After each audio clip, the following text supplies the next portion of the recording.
عبد الملک بن مروان ایک بادشاہ گزرا ہے، اس نے کہا کہ تلاش کرو کوئی صحابی ہے زندہ، کوئی صحابی۔ سارے شہروں میں تلاش کیا، صحابہ کا دور ختم ہو چکا تھا، بتایا گیا کہ صحابی کوئی نہیں ملا۔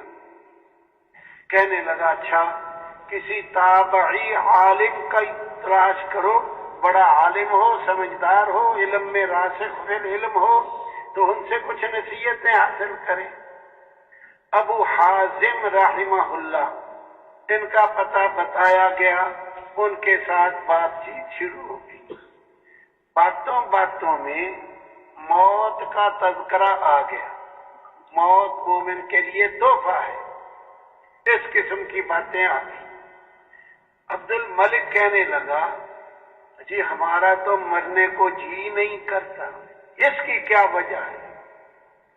ابو حازم رحمہ اللہ نے فرمایا ہم نے اپنی ساری محنت موت سے پہلے کی زندگی پہ خرچ کر دی، بڑھیا مکان، بڑھیا سواریاں، بڑھیا فلاں چیز، بڑھیا کھانے، ساری قوت اسی پہ لگا دی، تو ہم نے اپنی دنیا کو تو کر لیا آباد، اور آخرت کو نظر انداز کر کے چھوڑ کے کر دیا برباد، ویران۔ آبادی سے ویرانے کی طرف جانے کو تو کسی کا بھی نہیں دل چاہتا، یہ وجہ ہے۔ جنگل میں آدمی ہو، رات ہو جائے، کوشش ہوگی کہ میں کسی بستی میں پہنچ جاؤں، آباد جگہ پہ پہنچوں۔ تو عبد الملک کہنے لگا کاش ہمیں اپنا انجام معلوم ہو جائے، ہماری آخرت کیسی ہے۔ ابو حازم کہنے لگے یہ کیا مشکل ہے، قرآن سے پوچھ لے، قرآن سے پوچھ لے۔ کیا کہتا ہے؟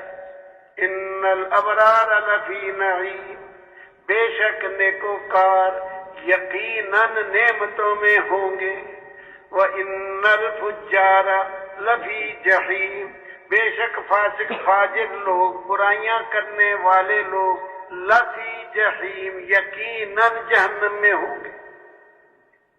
نیکیاں کرنے والے یقیناً جنت میں، برائیاں کرنے والے یقیناً دوزخ میں۔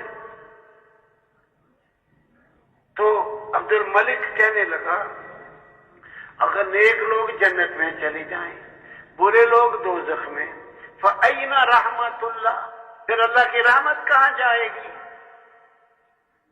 اللہ کی رحمت۔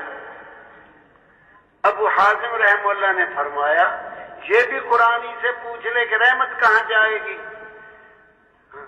ان رحمت اللہ قریب من المحسنین، اللہ بے شک اللہ کی رحمت نیکوکاروں کے قریب ہے۔ اللہ کی رحمت کن کے قریب ہے؟ نیکوکاروں کے۔ عمل وہ کرتا رہے جن پہ لعنت آنی ہے، امیدیں یہ کرتا رہے کہ رحمت آ رہی ہوگی، یہ نادانی ہے، یہ نادانی ہے، شیطان کا دھوکہ ہے۔ شیطان کہتا ہے جیسے مرضی کرتے رہو، کوئی نہیں، اللہ غفور الرحیم ہے، یہ شیطان کا دھوکہ ہے۔